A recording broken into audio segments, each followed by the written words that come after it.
Hey, just got done watching the newest 30 for 30 movie, The Bullies of Baltimore. A story about the 2000 Super Bowl championship of the Baltimore Ravens, or the 2000 season, 2001 Super Bowl championship.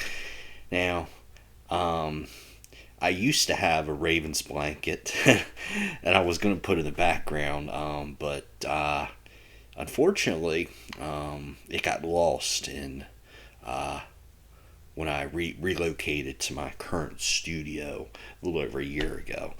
Uh, I might plan on getting one in the future, just because kind of mix up the background a little bit, but um, it's easy for me to say that I like this documentary, but because I'm a Baltimore Ravens fan, obviously, Baltimore sports fan, Baltimore Orioles fan, born and raised in Maryland. It's very easy for me to say that yes, I like this documentary, but um, I'm trying to, just as a fan of the National Football League and a sports fan in general.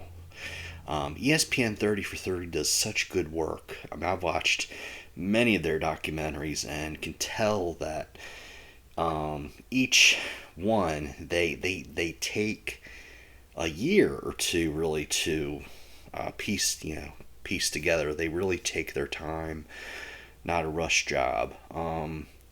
But I really liked this film, and let me tell you why I liked it. Not just because I'm a Ravens fan. This was actually what the filmmaker did was they had a panel discussion last year at the Meyerhoff Symphony Hall in downtown Baltimore. This is back, I think, in May of 2022. There's a panel discussion of the 2000 Ravens. And of course, they had all the big characters. They had Coach Billick, Shannon Sharp, Tony Saragusa, um, and a few others that were there. Marvin Lewis. The host of the thing was the president of public relations, Kevin Byrne, I think is his name. Um, so they took that, but it wasn't just viewing a panel discussion. What they did was they took all the footage from 2000, most of the games and everything, and they packaged it into a movie. And the neat thing about a lot of the ESPN films that they do is a lot of them are longer than what a film, what a usual ESPN films are usually longer than films that usually appear on other TV networks. Most 2 hour movies on other networks are right about, could be about 84 to 88 minutes, but this one, all the ESPN films they make are like with limited commercial interruption. This one, I mean, it was like an hour and 42 minutes. So half as many commercials as you usually get with other TV networks. I don't know if any of y'all noticed that. Um, but let me see. I'm trying to think.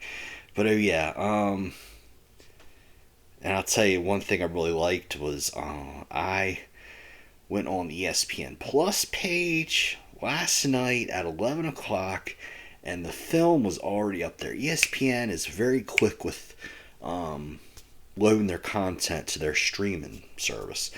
What other, Discovery Plus, some of the other ones take till 3 a.m. or noon the next day, but no, ESPN Plus is like as soon as it's done airing, it's on ESPN Plus.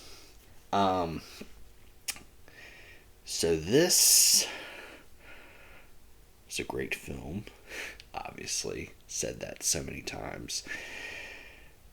They, but the really neat thing about this movie is, obviously, if you're a Ravens fan, you're gonna like it. If you're an NFL fan and you've been watching the game for at least 20 years, you're probably gonna like this movie too. But if you're a youngster and you were born after the year 2000, I still want you to watch this film and really appreciate the historic aspect of this movie, because in today's NFL, you really can't win with just defense running and run football. You know, you really have to be able to have a really good offense to win in the NFL. Except for the 2015 Broncos, but that's a whole other story.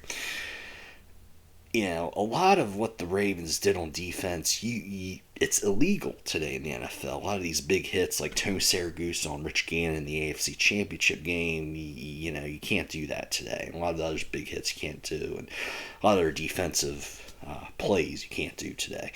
So there will probably never be another team like the 2000 Ravens, you know, that can play elite defense and just have a so-so offense and actually win the Super Bowl. And this documentary, you know, they took all the 2000 season, but they also took a lot of the Hard Knocks show that aired the year following the Ravens Super Bowl in 2001.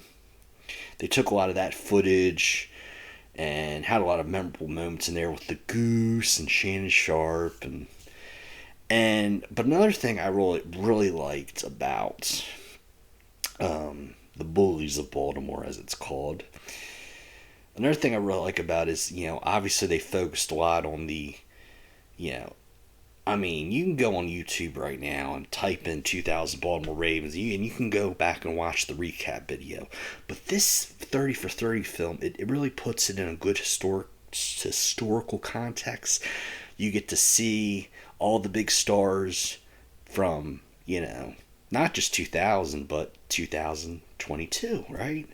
And so you get to view it through that lens, and you get to hear the reaction today and all the, you know, that sort of thing.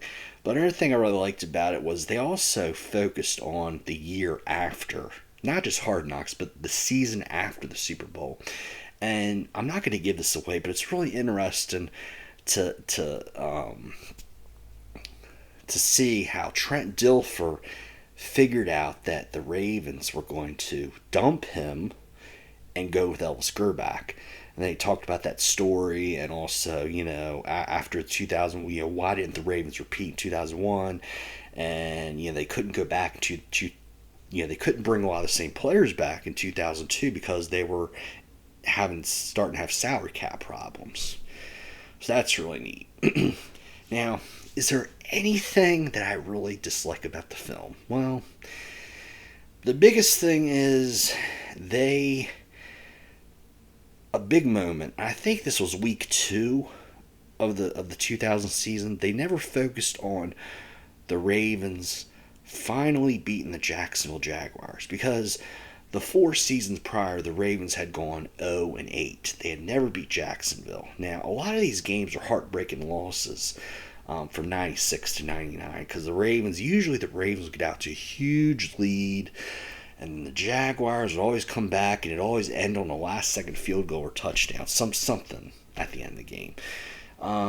But they finally beat the Jaguars in 2000 in Baltimore, and they beat them again in Jacksonville later that year.